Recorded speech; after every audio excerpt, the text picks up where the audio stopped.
Hi, my name is Terrell Tangonan. I'm a field producer with Dateline NBC. I've been with the program for about 12 years now. So I work primarily behind the camera. So I'm going to get, sort of out of my comfort zone here, and I'm getting in front of the camera this time to share some tips that I've learned in my time at NBC News. So I primarily work in long form.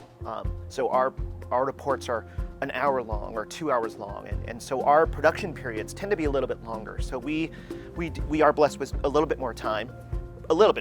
It still feels like we never have enough, but enough time to plan, make sure we get the shots right, and we have a little bit more time in terms of our pre-production.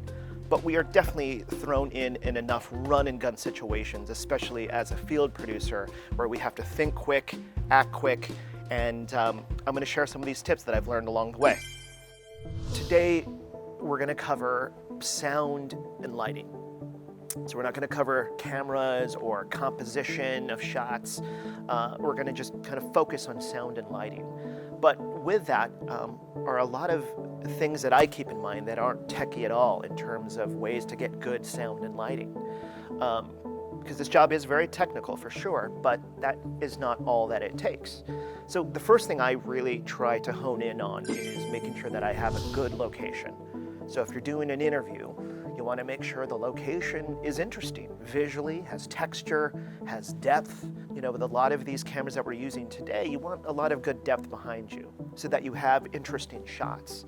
And if you're shooting B-roll with your subject, you want to make sure this location has enough interesting places and things to do for your subject to interact with so that your B-roll is interesting and engaging. You also want to make sure that the location is not near an airport or in a flight path or near a busy street or near a train depot. Tip number 2 to get good sound and lighting is you want to prepare. You can't over-prepare, you could only under-prepare, right?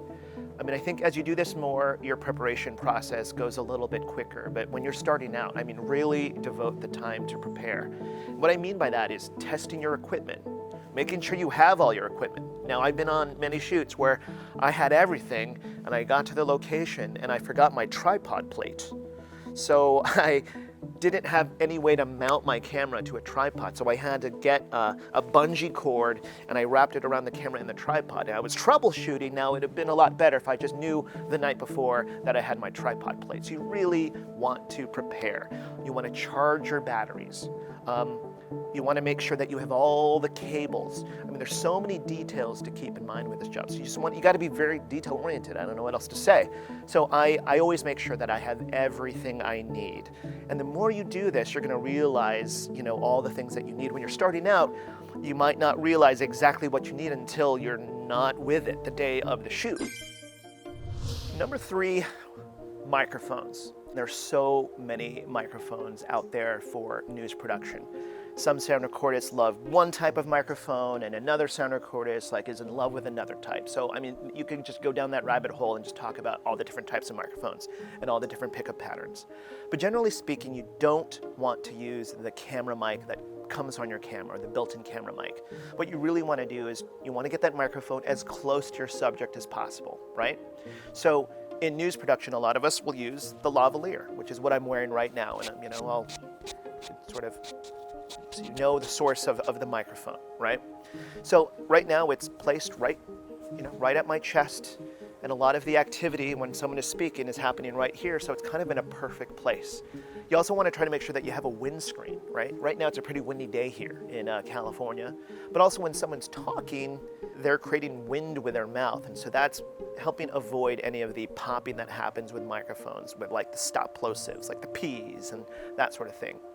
But the other thing in terms of getting a mic as close as possible to your subject, let's say you're in court and someone's walking by in the hallway, and I can't put a wireless mic or a lavalier on that person really quick, but I can put a boom mic as close to that person and make sure that I get that question answered with the best audio quality as possible. Because this is all about not wanting to miss the moment, right? Because in news, we don't really get second takes all the time. It happens once and that's it. So you want to make sure that you're prepared. So some sort of lavalier, some sort of mic to get close to someone if you're doing an interview, or some sort of boom mic so that you're not relying on that built-in camera mic.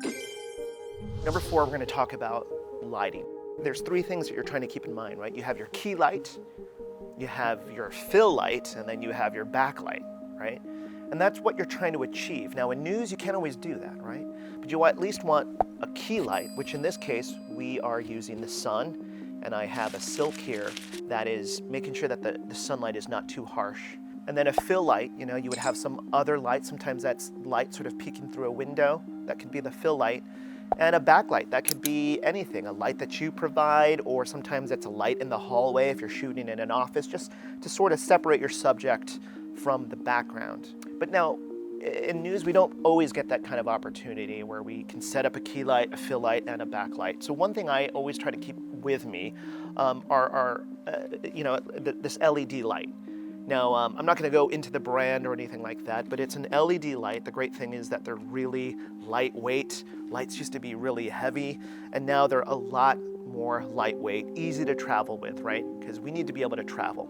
We need to go where the story is, jump on a plane, jump in a car, and we have these really low-key lights that you could even hold. I have some really lightweight stands that I have, and I could put them, quickly assemble them, quickly mount them, and use them for my interview. You could also mount these on top of your camera, they're so light. And if you want to get really fancy, some of these lights have variable light temperatures or color temperatures where you could shift from daylight to tungsten. Another thing I always have on me is a reflector or a bounce board, but the one I have also acts as a silk. So I've taken off the actual outer portion of this that makes it work as a bounce board or reflector. I take that off and I use this, it's a silk. So if you hold this above any sort of light source, it kind of evens out your light. This is something really, really helpful. These are not expensive at all. And so this always helps me. Whether I'm bouncing light or trying to diffuse light, this is key. I bring this everywhere.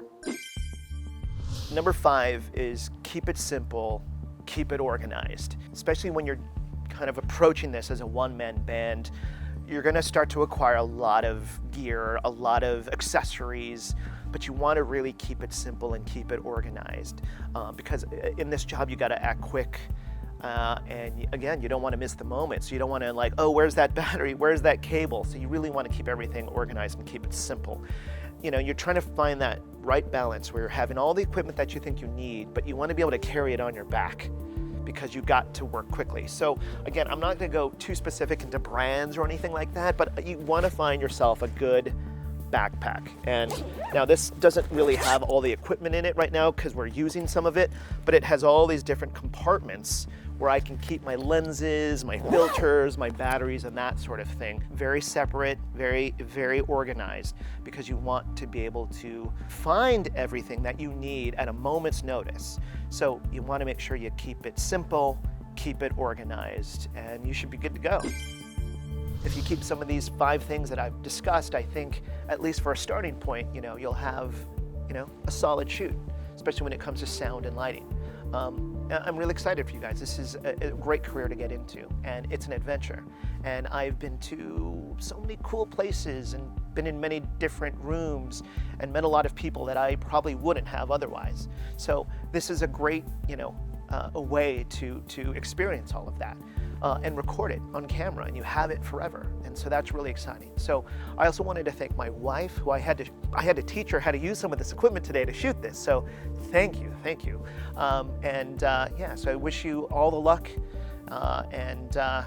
For NBCU Academy, I'm Terrell Tangonan, field producer with Dateline NBC.